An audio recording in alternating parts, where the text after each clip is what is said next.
Bilhin, lumabas yata. Oo. Bilhin.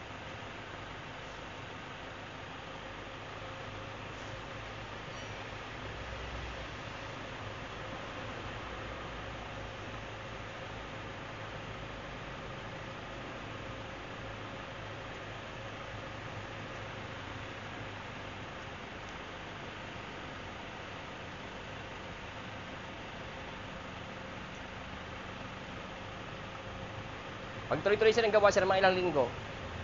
Isang buwan. Ay, isang buwan? Maraming proseso. Ay, hindi, yun dito, isang, ano, kasama na yun dito. Oo. Lahat-lahat na.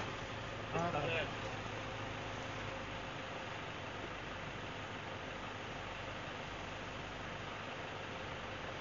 Ewan ko saan gagawa.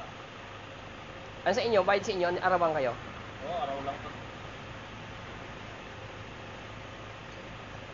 Baka walang pakyawan niya, puro kamag-anak ko na nagtatrabaho dyan. Ikaw? Kamag-anak mo rin hindi? Kamag-anak, isang lalaki. Sa lalaki naman side.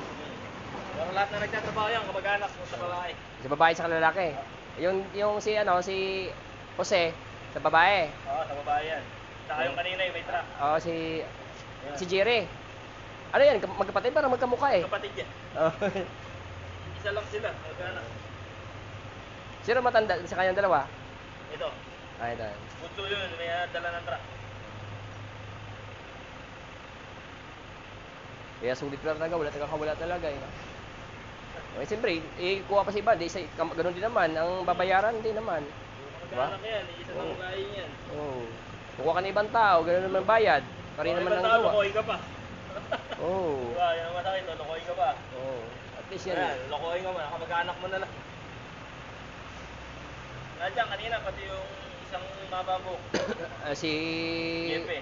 Oo. Asawa niya Joseph. yung babae. Asawa niya yun? Asawa niya yun. Parang nagtatrabaho din, parang naka-uniform din. Magaling mag-welder eh. Ah, Yun welder. ang pinaka-ano namin. Welder yung babae na yun? Oo, magaling yun. Dapat nag-abroad siya. Ayaw payagan. Ayaw payagan ang asawa. Dito lang, kumikita na nila. Magaling yun, yung babae na yun. Nag-aaral siguro sa TISDA yun. Oo. Pero diskamay yun, sa welding.